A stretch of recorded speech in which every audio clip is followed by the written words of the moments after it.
Good morning बच्चों। आज हम आचार्य रामचंद्र शुक्ल द्वारा जो है निबंध संग्रह है चिंतामणि, उस निबंध संग्रह में से हमने ये जो लिया है मित्रता निबंध। कौन सा? मित्रता। तो मित्रता हम सभी बनाते हैं, लेकिन मित्र बनाने के लिए हमें क्या कुछ करना चाहिए वो इसमें बताया गया है। चिंतामणि निबंध संग्रह में ये मित्रता जो निबंध है इसमें बताया गया है कि मनोविकार संबंधी विचारात्मक निबंध है। ये हमारे जो मनोविकार हैं उसके प्रति जो विचारात्मक विचार जो हमारे मन में आने चाहिए उस पर ये निबंध लिखा गया है। इस निबंध में मित्रता से संबंधित लेखक ने हर उन छोटी बड़ी बातों की खुलकर चर्चा की है जिनका ध्यान रखकर हम सच्चे मित्र का चुनाव कर सकते हैं। यानी छोटी बड़ी सभी बातों की जो है चर्चा की जिसका ध्यान रख करके हमें एक अच्छे मित्र, सच्चे मित्र का चुनाव कर सकते हैं और धोखाधड़ी से बच सकते हैं। निबंध में बताए गए सच्चे मित्र की वे खूबियां यदि हमारे मित्र में हो तो हमारे व्यक्तित्व का संपूर्ण विकास होता ही है। साथ ही जिंदगी की विषम समस्याओं को भी हम हंसते मुस्कुराते हुए सुलझा सकते हैं। यानी जो पाठ में जो मित्रता की विशेषताएं बताई हैं, यदि ऐसा मित्र होगा तो उससे क्या होगा, हमारे जीवन का विकास तो होगा ही, संपूर्ण विकास तो होगा ही, साथ ही साथ जीवन में यदि कोई कठिनाई भी आती है, कोई दुख भी आता है, तो हम उसको भी जो है सामना कर सकते हैं।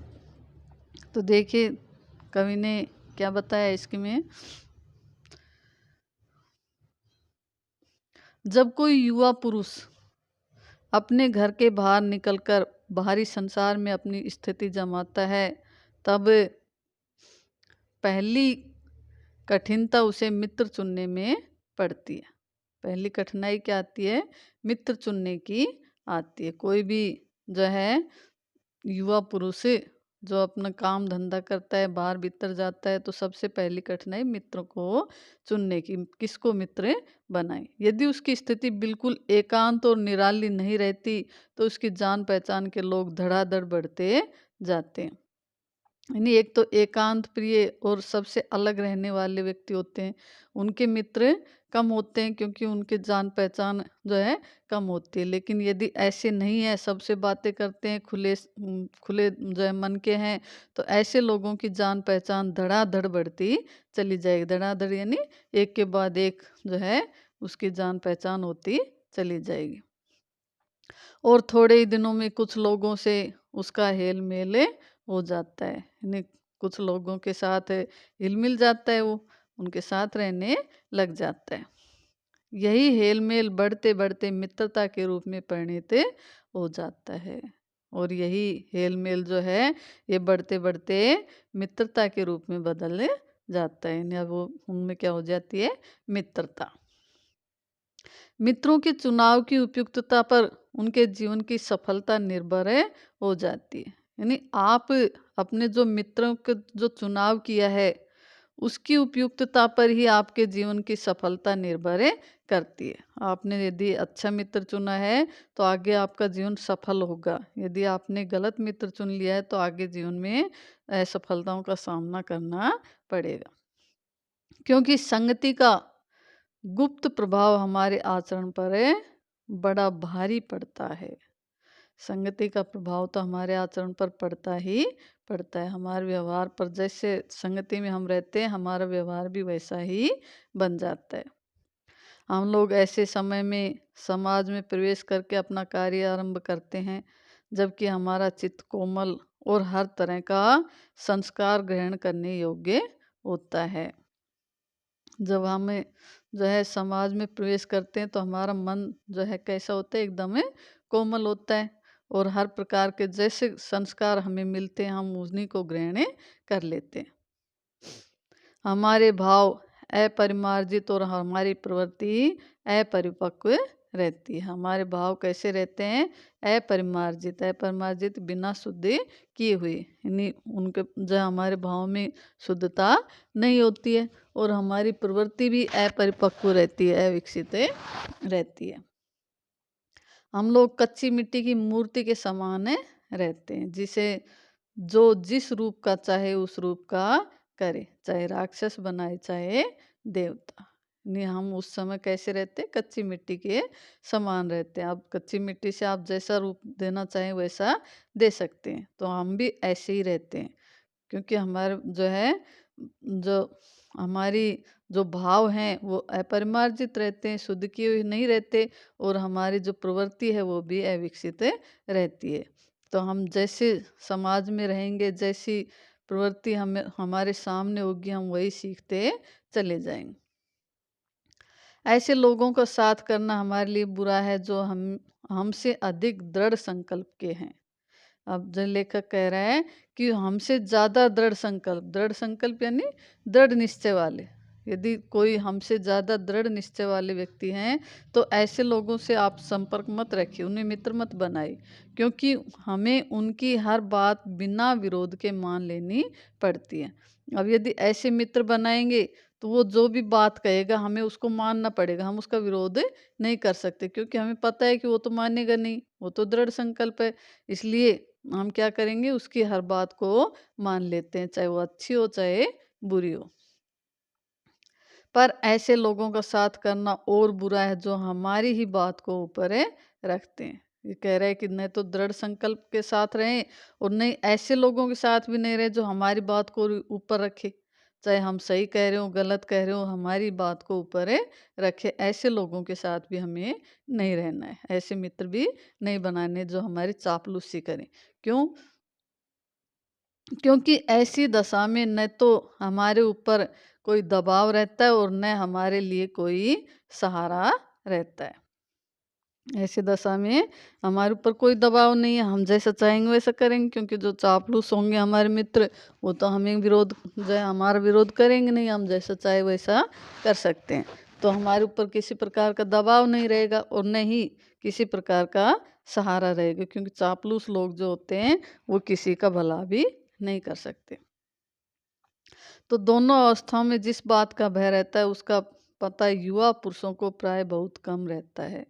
अब कह रहे हैं कि इन दोनों ही अवस्थाओं में हमें हमारे जीवन के लिए जिस बात का भय है वो जो है हमें उसका ज्ञान नहीं रहता है। किसको? हम युवाओं को, हम युवा पुरुषों को उसका ज्ञान नहीं रहता है। यदि विवेक से काम लिया जाए, विवेक से बुद्धि से, यदि हम बुद्धि से काम ले, सोच समझ कर के काम लें, तो यह भय नहीं रहता। पर युवा पुरुष प्राय विवेक से कम काम लेते हैं। विवेक से काम ले तब तो ये भय नहीं रहेगा, लेकिन जो युवा होते हैं वो जो है विवेक से कम काम लेते हैं, यानी सोच समझ कर के काम नहीं करते।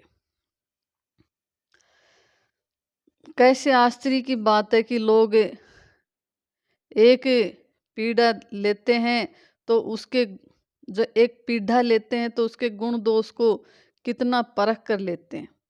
नहीं, कोई पुरुष यदि अपना जो है सामान खरीदता है तो उसके गुण दोष अच्छी तरह से परख लेता है और तब उसको जो है ग्रहण करता है या खरीदता है।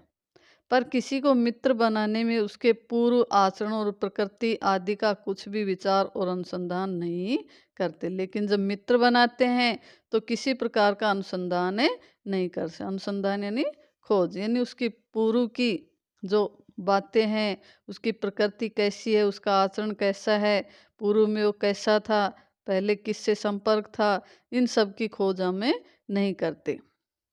वे उसमें सब बातें अच्छी अच्छी मानकर अपना पूरा विश्वास जमा देते हैं।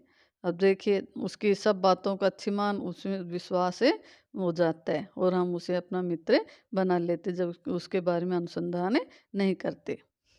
हंसमुख चेहरा, बातचीत का ढंग, थोड़ी चतुराई या साहस, ये ही दो चार बातें किसी में देखकर लोग झटपट अपना बना लेते हैं। ये दो चार बातें ही देखते हैं और तुरंत उसे अपना मित्र बना लेते हैं, झटपट तुरंत से। हम लोग यह नहीं सोचते कि मैत्री का उद्देश्य क्या है। ने उसे मित्र बना लेते, लेकिन ये नहीं समझते कि मित्र का उद्देश्य क्या होता है, मित्र का कार्य क्या है, तथा जीवन के व्यवहार में उसका कुछ मूल्य भी है। यह बात हमें नहीं सूझती कि यह एक ऐसा साधन है जिससे आत्म शिक्षा का कार्य बहुत सुगम हो जाता है। यानी मित्रता से जो है हमारी आत्म शिक्षा का कार्य जो है वो बहुत सुगम यानी सरल हो जाता है, यानी हम अपने बारे में बहुत अच्छे से जान जाते हैं। एक प्राचीन विद्वान का वचन है, विश्वास पात्र मित्र से बड़ी भारी रक्षा रहती है। यदि विश्वास पात्र मित्र है तो हमारी बहुत ज़्यादा रक्षा करता है। जिसे ऐसा मित्र मिल जाए उसे समझना चाहिए कि खजाना मिल गया है। यदि ऐसा मित्र है तो समझ लो कि तुम्हें तो जीवन में खजाना ही प्राप्त हो गया है। विश्वास पात्र मित्र जीवन की एक औषधि है। हमें अपने मित्रों से यह आशा रखनी चाहिए कि वे उत्तम संकल्पों में हमें दृढ़ करेंगे, दोषों और त्रुटियों से हमें बचाएंगे। जो हमारे उत्तम संकल्प हैं उनमें तो हमें दृढ़ बनाएंगे, अच्छे जो कार्य हैं उनमें हमारे जो है दृढ़ता को और अधिक दृढ़ करेंगे, और जो दोष हैं, हम में जो त्रुटियां हैं, कमियां हैं, उन कमियों से हमें बचाएंगे। हमारी कमियां हमें बता करके हमें जो है उनसे बचाएंगे। और हमारे सत्य, पवित्रता और मर्यादा के प्रेम को पुष्ट करेंगे। जब हम कुमार्ग पर पैर रखेंगे तब वे हमें सचेत करेंगे। कुमार्ग यानी गलत रास्ता। यदि हम किसी गलत रास्ते पर पैर रख रहे हैं, जीवन में कुछ गलत कर रहे हैं, तब वे हमें सचेत कर देंगे, नहीं भाई ये ऐसा नहीं करना चाहिए, आप गलत हैं। जब हम हतोत्साहित होंगे तब वे हमें उत्साहित करेंगे। जब हम किसी कार्य से हतोत्साहित हो जाएंगे, निराश हो जाएंगे, तो हमें उस निराशा से बाहर निकालेंगे। कौन निकालेंगे? अच्छे मित्र। सारांश यह है कि वे हमें उत्तमता पूर्वक जीवन निर्वाह करने में हर तरह से सहायता करेंगे। उत्तमता पूर्वक अच्छी तरह से श्रेष्ठ जीवन निर्वाह करने में वो मित्र जो है हमें हमारी सहायता करेंगे। सच्ची मित्रता में उत्तम से उत्तम वैद्य की सी निपुणता और परख होती है। जैसे श्रेष्ठ वैद्य होता है जो है तुरंत बीमारी को पकड़ लेता है और उसकी अच्छी दवा देता है, ऐसे ही अच्छे मित्र होते हैं। जो श्रेष्ठ मित्र होते हैं वो भी उसी वैद्य के समान होते हैं। उनमें अच्छी से अच्छी माता का धैर्य और कोमलता होती है। जैसे माँ का धैर्य है वैसा ही धैर्य और कोमलता जो है अच्छे मित्रों में मिलती है। ऐसे ही मित्रता करने का प्रयत्न पुरुष को करना चाहिए। हमें ऐसे ही मित्र बनाने चाहिए जो माता के समान है, जो धैर्य और कोमलशाली हो, और जो उत्तम वैद्य के समान है, निपुण हो और उनमें परख हो, अच्छे बुरे की जानकारी हो। छात्र जीवन में तो मित्रता की धुन सवार रहती है, लेकिन जब हम छात्र रहते हैं तो हमें क्या होता है, मित्रता की धुन सवार रहती है। हम अपने जो है मित्र बनाने में लगे रहते हो, अच्छे हैं बुरे हैं इसकी हमें कोई जो है जानकारी हमें नहीं रहती। मित्रता हृदय से उमड़ पड़ती है। पीछे के जो स्नेह बंधन होते हैं उनमें न तो उतनी उमंग रहती है और न उतनी खिन्नता। बाल मैत्री में जो मग्न करने वाला आनंद है, जो हृदय को भेदने वाली ईर्ष्या और खिन्नता होती है, वह और कहाँ। बचपन की जो मित्रता है वो जो है हृदय को आनंदित कर देती है, मग्न कर देने वाली होती है। ऐसी जो है और कहाँ हो सकती है। तो इसका आगे का भाग अगले जो है उसमें पढ़ाएंगे। थैंक यू बच्चों, धन्यवाद।